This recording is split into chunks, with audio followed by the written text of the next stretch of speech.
Welcome to our podcast today. Ask Aaron and ask EJ. This is Coach EJ, the brand. And this is Coach Aaron, the source. Kind of. I got my my chair wheel rolled Oh, I've done that before. over my cord, and I just pulled the power cord out. So, yeah, old people, old All people these, stuff. all these technical difficulties. Yeah, they ain't no I use. love it.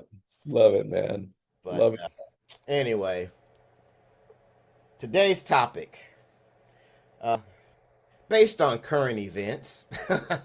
Current events. I love that. I Our got top. something that I want to discuss. It may not be too long, but I thought it might be a kind of a fun topic, but yet still somewhat informative.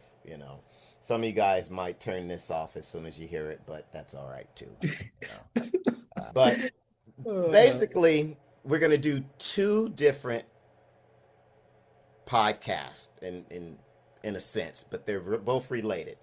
The first one's entitled "It's Not You, It's the Coach." The second one's entitled "It's Not the Coach, It's You." and and uh, I just want to delve into the whole parent coach athlete dynamic and relationship. We've done a couple of these in the past, and it's been quite a while. I think it's been since like 2020 that yeah. we did one. And so I just thought it was time to kind of bring it back around. And if you want to refer to those other past podcasts, one is, are you sending your coach the wrong message? Communicating with the coach. And the other is the parent effect. So you guys might want to listen to those two as well. See if we've changed our positions. I haven't listened to them in years, or if they're still relevant. I think they're still relevant because we haven't changed and parents haven't changed. That's right. That's so, right. so for our first one, it's not you, it's the coach. And what I mean by that is, there in this whole thing of student athletes and youth athletes, it's a lot of us think of it as just being the athlete and the coach, but the parent plays a pretty pivotal dynamic in that. The parent can be obviously, besides the facilitator of paying for lessons, getting and all those logistics, mechanical things. The parent is also a conduit, or can be a conduit, for what the coach is trying to instill, whether it's things about discipline, whether it's things about you know being on time, whatever the case may be. But the parent can be a positive influence or a negative influence. I've encountered parents who great kids, but the parent's not really engaged in the process or is resistant to the process, and that negativity influences how the kid sees it. Just as simple as not wanting to be bothered to take your kid to practice Right. has an effect on how that kid now starts to view practice and can affect their growth and development. So, even something that you might think is pretty mundane or and kids are resilient, but might wash off their back, can have an effect. I mean, we've all talked about, EJ, we've talked about, the parent that hovers over the kid, uh, all the time. I call, some of these parents the pack mules, where the kid walks up and he's not carrying a damn thing. But the parents got the shoe bag, the gym bag, the water bottle, Yeah. all those sorts of things. Even though they might seem, again, like they're trivial, those things do have a factor and influence on how your athlete kind of views this whole process, how they may be engaged in this process, and can set the tone for some, I think, some bad habits or Right. some ill-conceived perceptions about their role as an athlete and how they should conduct themselves. And again, we're not even just talking about, a lot of times when you talk about parents, LaShawn Wells has a book, Crazy Ass Parents, that, it's like a lot of us think about the extremes. Well, hey, I'm not that extreme coach. I'm not, or the extreme Parent. parent. I'm not the one yelling at my kid from the sidelines, or I'm not the one in the coach's face. No, but there's also other subtle ways that you influence this whole dynamic. And it could be as simple as, you know, tying your kid's shoes. Well, if the kid's 8 years old and you're paying for him to come to a training center, he should be able to tie his shoes. Absolutely. You know, there's certain things that I don't know. That's just me. That I feel No, that, hey, some of these general housekeeping things don't have to, should start to be the responsibility of the athlete. And you give them these smaller responsibilities so that later they can take on greater responsibilities. You let them struggle through smaller things like trying to remember to bring all of their gear so that later they know how to manage and struggle through much more important things. right. So I think it's building blocks. And sometimes when, again, we all love our kids and we want to do for them, but sometimes doing for them can also stunt their emotional maturation or whatever you want to call it along the way. And again, I'll say it as I say it almost in every video. Sports is mental, and there's an attitudinal and motivational or emotional aspect to it that plays into the physical dynamics. So anyway, that's kind of my start. I love it. I love it. Great thoughts this morning. Aaron, I have to tell you this story. I think it's really funny. Whether people come in for tryouts, trying out for a team, or a lesson, or a group training, and the first thing I look at is I watch the player and I watch the parent. Now, is the parent walking in front of the player? Is the parent carrying the bag? This is all ages now. This is not like, hey, I'll get you your water. 18-year-old kid, I'll get you your water. Yeah. You can't get your own water. You can't Right. bring your own water bottle and fill it up and have enough extra supply of water to where hey, I gotta go tell my parent, hey, get me some water. Yeah. Like personal caddy, I Right. mean, Right. personal assistant PA. Right. I'm trying to understand that, and you said it.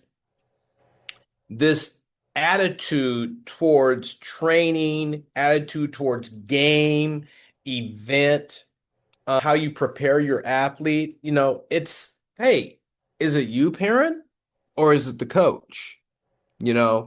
These things that can help a young athlete develop accountability, responsibility, being owning what they're doing is so important. And when I see that, like when I see that in a trial, I go, that's a problem. That probably the kid probably shouldn't play here. Mhm. Yeah, that's the first it's not, I mean, it doesn't like mark you off my list, but it puts a little question mark, a red question mark. Is this a parent issue down the road? Down the road. I didn't say today, down the road, because down the road is what I'm talking about here. It's not a Yes. short-term thing here. Is that being taught, you Right. know? So, I agree with what you said earlier. I think parents out there, let your kid do all this stuff. Let them come and ask you questions. Kids can't speak today, Aaron, and they can't speak because we do for them. Yeah, well, exactly. I see a lot of parents who interrupt or jump in during a coach and athlete conversation and answer for the kid. Right. And one of the things I think parents y'all also should realize when you bring a kid to a good coach for the first time, they're also vetting you. because us as coaches, we don't want to take on an athlete in its home and who has a home dynamic that has a negative energy, that has a messy energy, that makes things or is going to disrupt the ecosystem that we are operating in. Right. That's just facts. And I Yes. don't think that parents realize that, especially parents of very talented athletes. And so they just assume, well, my kid's a great athlete, so they're going to want them. But Right. you're really a package deal. Well said. And so I want parents to understand that energy that they bring, that being rushed, that frazzled, being late, not following directions, inserting yourself maybe when you shouldn't, not letting the athlete speak. That all speaks to a certain dynamic that a coach will say, okay, is this something that I have to deal with? Mm-hmm. Mm-hmm. And if Absolutely. so, do I want to, or how do I manage this so that the best interests of the athlete can be served? Mm. Aaron, it's funny because why are parents bringing their player, athlete to you and you have a pedigree and why are they interrupting you? I don't get that. I could understand. No, I can't understand that. No, I can't understand that because they're bringing to you, whether I was a first year coach or a 30-year coach, Right. you're bringing your athlete there because you're trying to make them better. Why not just sit down in the chair? Or better than that, I wish parents would just drop their kid off and sit in the car and then the last 2 minutes come to the lesson and grab their kid and say, hey, thanks, coach, appreciate it. Yeah. Because there's that relationship there Right. And, that you're trying to teach, right? We're trying to teach and this relationship thing between the athlete and this yeah. our the coach, us. And it doesn't happen when parents are hovering over their kid and the Yeah. kid goes and he does a drill and he goes gets his water and then the parent walks over and says, "Hey, did you do this right? Did you I, do I, that?" I call that sidebars. just Sidebar, the I other like night, that. just the other night, I had to tell a parent. I told the kid and the parents, like, look, come on, get your water, come on back. You can have your sidebars later. You Yes. know, I'm it's gonna like use we got to that. keep this thing moving. And sorry to interrupt you, but go ahead. But No, yeah, man, I yeah, love that. yeah. I just think that when an athlete comes to me, it's their time and their space. Right. And so that's what I try and create for them. It's not necessarily to exclude the parent or hide anything from the parent, but I want the athlete to have a space that's totally theirs, Right. It's where they theirs. have where they have control, where they have some latitude to be who they are, to grow, to explore who they are as athletes, and not have that contaminated by a comment from the parent or a Mm, look from the parent, whether it's a look of approval or a look of, like, what did you do that for? You know what I'm saying? Negative one. yeah. So, that's really what I'm trying to foster. It's not trying to hide anything. It's not trying to separate you from your kid, but you also parents need to understand is that coach and that athlete have to also develop their own relationship outside of you. Mm-hmm. And again, it's not to hide anything from you. It's Right. not to teach them something contrary to maybe what you think, but for the the transfer of communication to be at its optimal, there has to be a relationship between the athlete and the coach. Right. And the parent can't be part of that conduit. And so, that's what I try and foster in my gym, and that's what I, you know, kind of don't have a whole lot of latitude if I can't do that. And you shouldn't. I mean, with your background, your pedigree, you shouldn't. Now, look, you're the expert. And I tell parents this all the time. You bring your kid to me because you believe, or I think you believe, Mm-hmm. that I could help them. Yeah. Why would you want to cloud that by using a dialogue or have a conversation that doesn't allow that to grow and foster and to improve? And and I tell parents, you got to let go. You're going to professionals. Let go and allow that relationship, but also that personal development in that athlete to happen. Yeah. And I think that's the key right there, that personal development of responsibility, accountability of what they're doing, owning what they're trying to focus on. They need to have that. That's called maturing, maturation, growing up, Yeah. being a young adult, being a young teenager. All of that is so important in their personal development as a person. And when parents, you don't allow them to do that, your child does not grow like you would like them to grow because you're always in it when you should be out of it. Great point. Great way to end that part of it. You know, just to put a pin in it, I would just say, parents, trust the process. Mm. Trust the process. Well said. So Well that said. was part one. It's not the coach, it's you. Right. Now, part two of our double feature is it's not you, it's the coach. And I'll just open up with, hey, coaches are people too.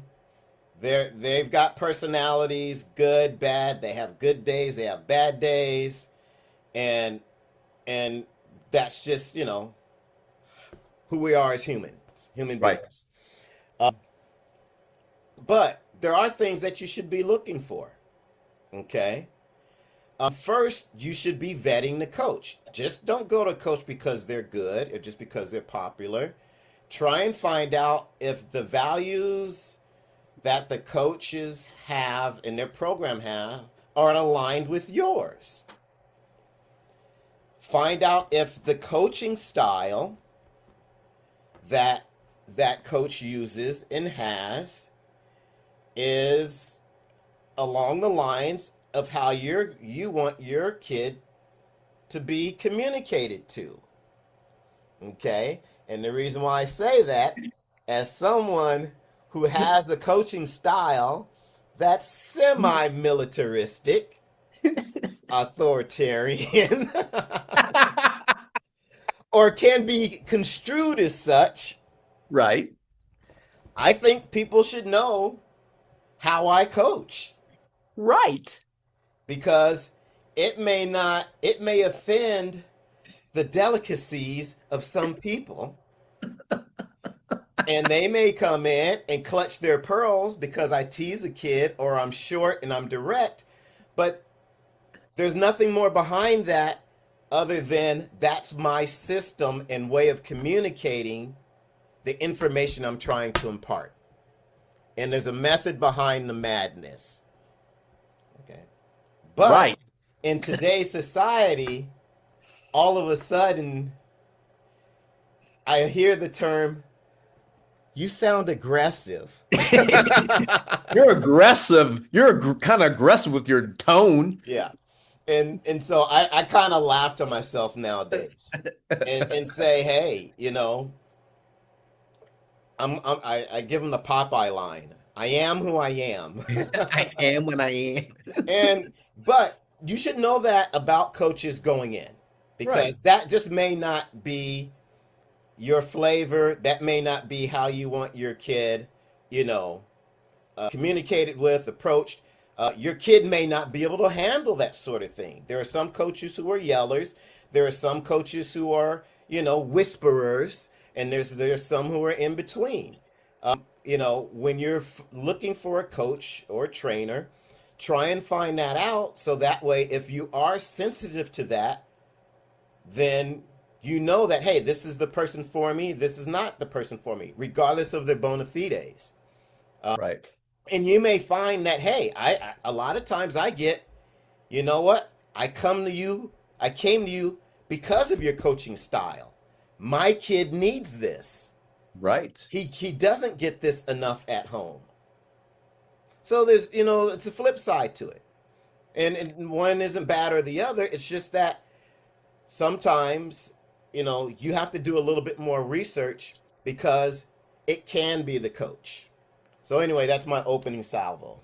Well, I like that because, I think a lot of times, I ask my students, and I think you got to vet the coach. I ask every new player that comes and sees me, I said, what do you know about me? What do you know about my coaching style? What do you know about my playing career? What do you know about my coaching career? What have I done lately? What do I do? Why are you here? I ask them, why are you here? And then the player goes, it kind of gives me that squirrely look. Yeah. Like, Yeah. I go, so who vetted here? You, your parent? And the parent goes, well, I kind of heard good things. Yeah. Whoa, whoa, whoa, whoa, slow down here. Yeah. So you're gonna let me coach your kid and you don't really know who I am as a person? Oh, come on. I go, you know, I started to say, go to our website. Here's a bio on me. This is what I've done because a lot of people aren't doing that. They just hearsay. I think that hearsay thing, like Yeah. I heard this in the stands. He's a Oh really yeah. good Yeah. coach. He's really good at Yeah. this and he does that. Oh, I'll go to him. Yeah. And I think parents, that's a wrong way to go about this. You got to find out more about who's influencing your athlete. Right. You need to, because that relationship is going to be more than in sport. It's going to be about this mental thing that I always tell people. Yep. We're going to teach the mental side of the game. There's a physical part, but the mental part weighs way more than the physical part Hmm. at, for me at least teaching and Yeah. knowing what I know about the mental side and being an ex-athlete and being a coach and watch athletes, thousands and thousands of athletes play and watch them interact with each other, that the mental side is huge. And if you don't let the coach understand that the coach prepared enough Hmm. to teach my athlete all these positive things of this the ups, downs, and everything, and being honest with them, then you're doing a disservice to your athlete if you're not doing that. Right. That kind of Right. there's my 2 cents Yeah. on And that part of that. and that's the first step is vetting. The Right. second step is monitor. Right. Monitor. Come in occasionally and watch a session.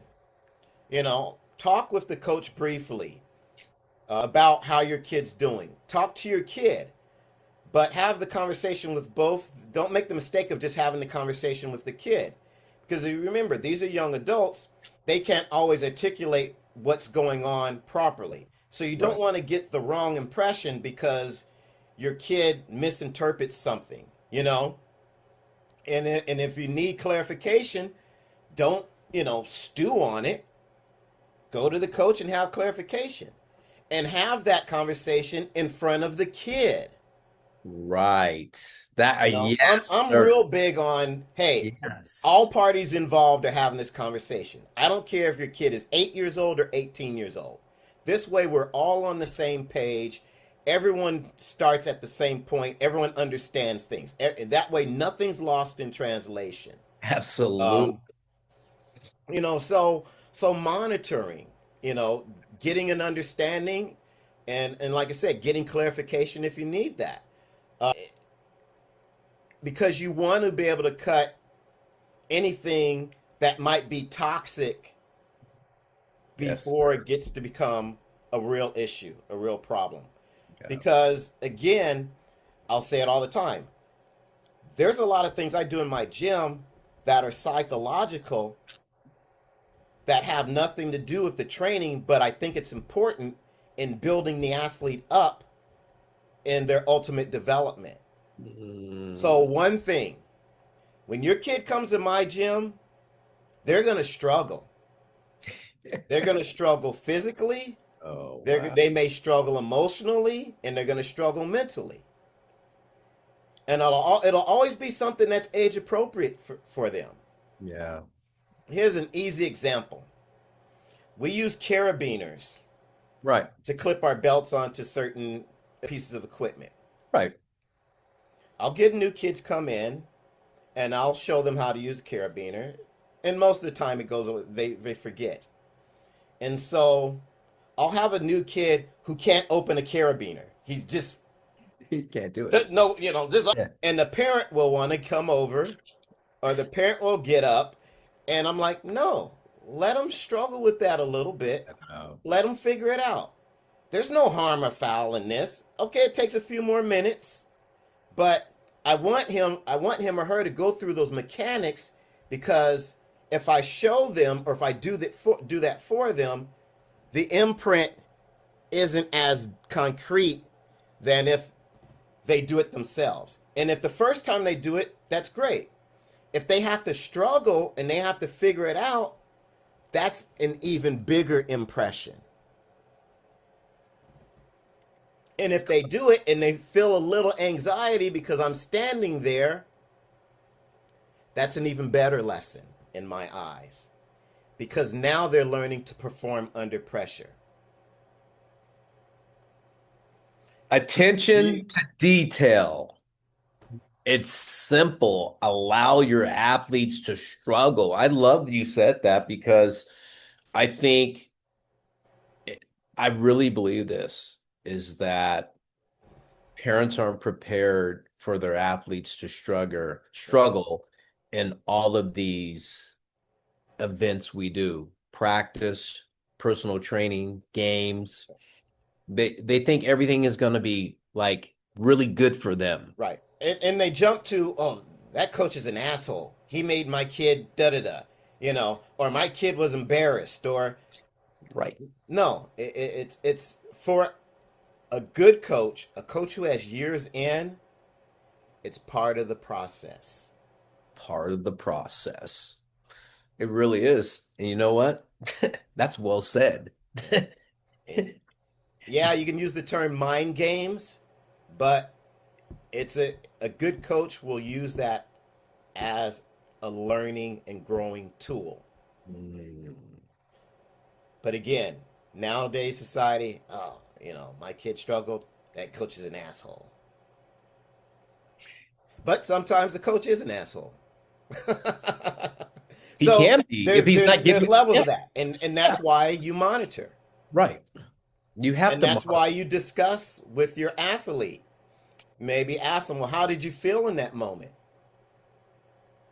And now here's your opportunity to explain what really went on in a quiet, calm environment so that that now gets imprinted in the mind.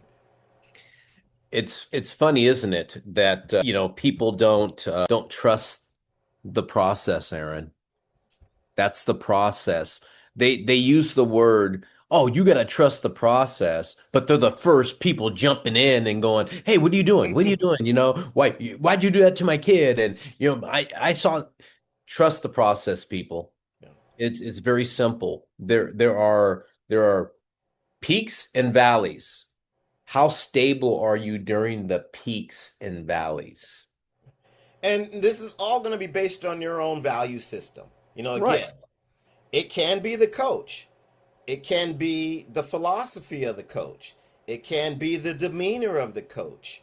All of those things have to align with you guys' personal values. right.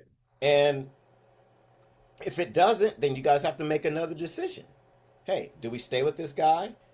Do we leave this guy? Um, I guess what's another part of it's not you, it's the coach. I guess after vetting, monitoring, and we've kind of already talked about this, develop your own relationship with the coach so Mm, that you get to know the coach. Okay? You may get to know him and know that, hey, I don't really like this guy. You know? And then you have to decide, okay, well, as long as there's no harm coming to my athlete, I don't have to like this guy. Right. Okay. But if I get to know the coach and I know that there may be some harm, then that's when you know, hey, we need to pull the ripcord and get the hell out of here. Right. So it doesn't have to be where you're pals with the coach, but talk to them. And it doesn't always have to be specifically about how well is my kid doing, you know. You know, so find a way that may be comfortable to you and get to know the coach a little bit more. Because now you have an end to maybe getting a better understanding of the why behind what might be perceived his madness. Isn't that the truth? You Right. know? But again, there are bad coaches out there. Not Yeah, to there say not. are. And also there coaches have bad moments. We And you all do. have to understand that too. Part of the We're business. all human. Yes. Um, you know, I had a situation where I had referred an athlete to a coach and things went left. And I'd never seen this, attitude or, you Mhm. know, demonstrated by this person before. And I had this coach as a client and, known him as a coach. And I referred someone over and they had, a bad experience. The first few went well, but then all of a sudden they had a bad experience. And, you know, all I can say is, again, sometimes, this is not what I know as a regular way of operating from this individual. Right. Right. This is what I've always seen. And again, people show you what they want you to see. So I get it. Yeah. But maybe this isn't a bad coach, but it was just a bad moment. Yeah, And it happens. And you're right, Aaron. We're human. Coaches are humans, and you don't know what happened in their day and stuff like that. But if it continually happens, right. that's a bad coach. Yeah. But if you vet a coach and you know their value system, Shouldn't happen. you should see no, you should can then Right. see that as a bad moment. Right. Now, if there are a pattern of bad moments, well, that's something else. Yeah. Again, Different story. it's the coach. Maybe something is going on with the coach that they're just not handling well and is bleeding over into, you know, their professional life. Right. So that would be the third and final prong, to it. Is kind of, get to know the coach. You don't have to go out and have a beer, but you know, get to know the coach. And some coaches are verbose, they talk a lot, and some coaches aren't. And you have to understand that as well. Again, we're dealing with personalities. I guess that's all I've got. Hey, that's what we have today on It's Not You, It's the Coach, or It's Not the Coach, it's you. Part one and part two, Aaron. What can we say? We hit Hey, it. you got it. We did. We don't do many of these double features, That's so right. Hey, you gotta like that movie, man. You gotta like those doubles. You gotta like those doubles. With that said, hey, thanks for joining us today on our podcast. Ask Aaron and Ask EJ. Hey, this is Coach EJ, the brand. and it's Coach Aaron, the source. We'll see you.